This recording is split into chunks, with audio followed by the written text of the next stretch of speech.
नमस्ते दोस्तों। यदि आप सब भी बिहार डीएलएड गवर्नमेंट कॉलेज से करने वाले हैं तो देख सकते हैं कि गवर्नमेंट कॉलेज में कितने सारे असाइनमेंट, आईसीपी डॉक्यूमेंट इत्यादि तैयार करना पड़ता है। तो इन सभी चीज़ों के बारे में संपूर्ण जानकारी प्राप्त करने के लिए इस वीडियो में बने रहिए इस वीडियो में। तो जैसा कि आप सबको पता है कि मेरा गवर्नमेंट कॉलेज मधेपुरा में डीएलएड चल रहा है, जो कि सेशन 2025-27 है। तो फर्स्ट ईयर में 12 सब्जेक्ट होता है, जिसमें F1 से लेकर के F12, और प्रत्येक सब्जेक्ट में 15 से 20 पेज असाइनमेंट लिखना पड़ता है, जिसके आधार पर इंटरनल मार्किंग होता है। तो देख सकते हैं इस तरह से लिखे हैं। यह हो गया F1 का, जिसका सब्जेक्ट नेम है समाज शिक्षा और पाठचर्या की समझ। उसके बाद है F2 बचपन व बाल विकास। इसमें भी 16 पेज लिखे हुए हैं।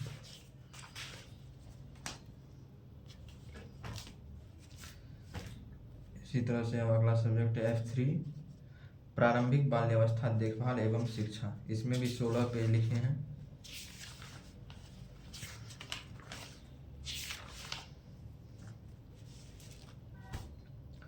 अब F4 विद्यालय संस्कृति परिवर्तन और शिक्षक विकास। मतलब जो भी सब्जेक्ट्स हैं, तो इसमें कहीं न कहीं शिक्षा जगत से जुड़े हुए बिंदु पे आधारित ही हैं, जिससे कहीं न कहीं आपको ये एक छोटा सा चित्र है। हालांकि हम बहुत छोटा ही बनाए जहाँ तक हो पाया हमको, जिसमें कि वृक्ष लगाने और पर्यावरण संरक्षण पे चर्चा की गई है, कुछ टाइटल बिंदु बना करके। उसके बाद है F5। इस सब्जेक्ट का नाम है भाषा की समझ और आरंभिक भाषा विकास। तो इसमें तो 10 पेज ही लिखे हैं। इसमें सामान्य रूप से भाषा के बारे में बताया गया है।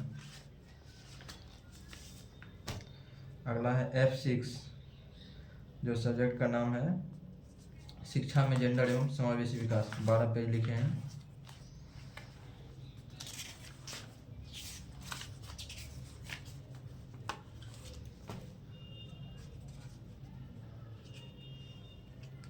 उसके बाद है F7 में है गणित का शिक्षण शास्त्र। तो इसमें बच्चों को गणित किस तरह सिखाना, इन्हीं बिंदुओं पे चर्चा की गई है। जैसे देख सकते हैं, भाषा का प्रयोग, उदाहरण, चिन्ह, उदाहरण इत्यादि बिंदु पे चर्चा की गई है। उसके बाद F8, इसमें हिंदी का शिक्षण शास्त्र, अर्थात यह भी भाषा विकास से ही कहीं न कहीं संबंधित है।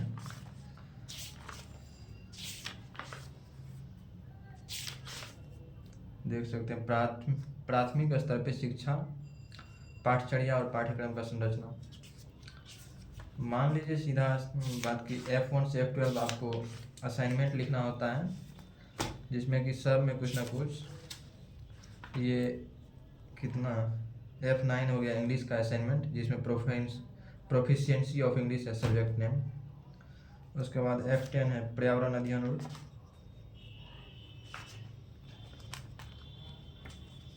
पर्यावरण अध्ययन का शिक्षण शास्त्र। मतलब EVS से रिलेटेड है, जो कि सीटेट में भी बहुत सारा प्रश्न आता है EVS से। 30 नंबर का EVS है।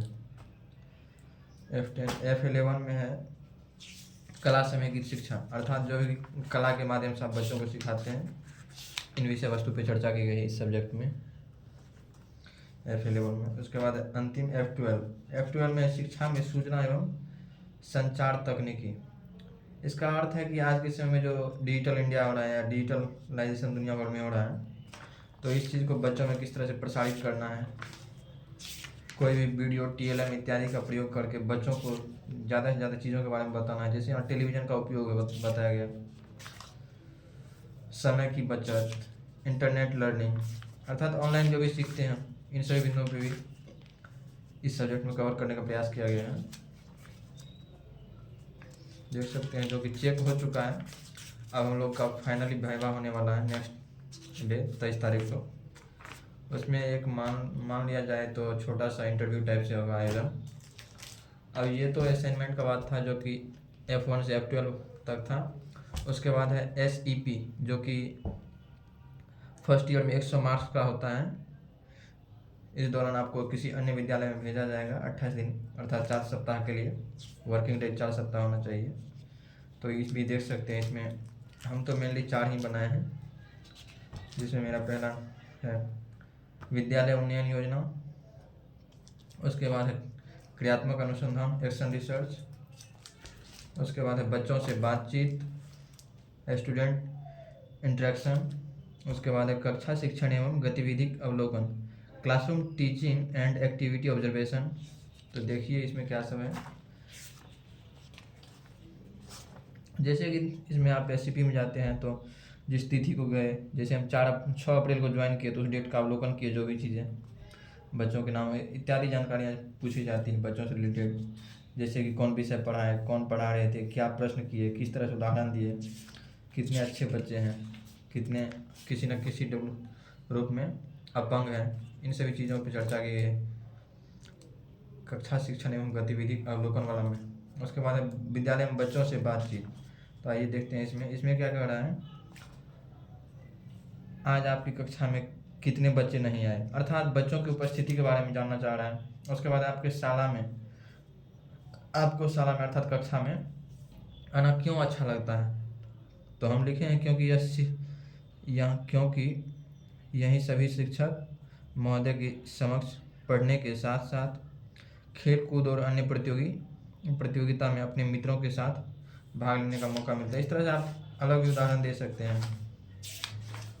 यह हो गया विद्यालय में बच्चों से बातचीत। उसके बाद है क्रियात्मक अनुसंधान अर्थात एक्शन रिसर्च। तो क्रियात्मक अनुसंधान में हम स्वस्थ हाथ स्वस्थ शरीर पर लिखे हैं। ये स्वच्छता ही सेवा है, स्वस्थ शरीर में ही स्वस्थ मस्तिष्क का निवास होता है। इस तरह से विस्तृत रिपोर्ट तैयार किया गया है। जो भी हमको सही लगा लिखिए अपने समीक्षा करके उसके बारे में। उसके बाद मेरा अंतिम है विद्यालय उन्नयन योजना। तो विद्यालय उन्नयन योजना में लिखे अपना नाम, सेशन, जो भी चीज़ें हैं। श्यामपट चौक सामान्य शिक्षण सामग्री, विशिष्ट सामग्री, मात्रा पहचान आधारित TLM, सामान्य उद्देश्य, बच्चों में हिंदी भाषा और भाषा की समझ का विकास, बच्चों को हिंदी भाषा के अध्ययन में रुचि बढ़ाना। उसके बाद विशिष्ट उद्देश्य, जीवन से जुड़े बच्चों को सामान्य और दैनिक जीवन से जुड़े सीढ़ी के समान बनाए गए मात्रा श्रेणी से बच्चों में मात्रा की सही से पहचान इत्यादि प्रकार से इन्हीं चीज़ों पर चर्चा किया गया है। तो फाइनली मेरा यही बताना था आप लोगों से कि यदि आप भी गवर्नमेंट कॉलेज से DLED करना चाहते हैं तो फर्स्ट ईयर में आपको सभी सब्जेक्ट का एक असाइनमेंट अर्थात 12 सब्जेक्ट का 12 असाइनमेंट और 4 या 5 डॉक्यूमेंट तैयार करना होगा। SCP के लिए देख सकते हैं कितना मोटा हो चुका है। बाकी जुड़े रहिए। यदि आपको कोई भी डाउट या इत्यादि कुछ भी हो तो आप कमेंट कर सकते हैं।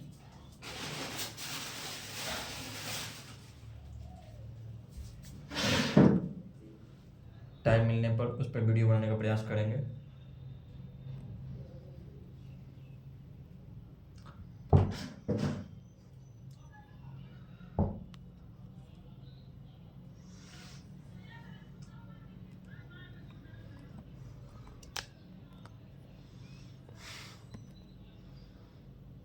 धन्यवाद। यदि वीडियो हेल्पफुल लगे तो लाइक, कमेंट और शेयर करें।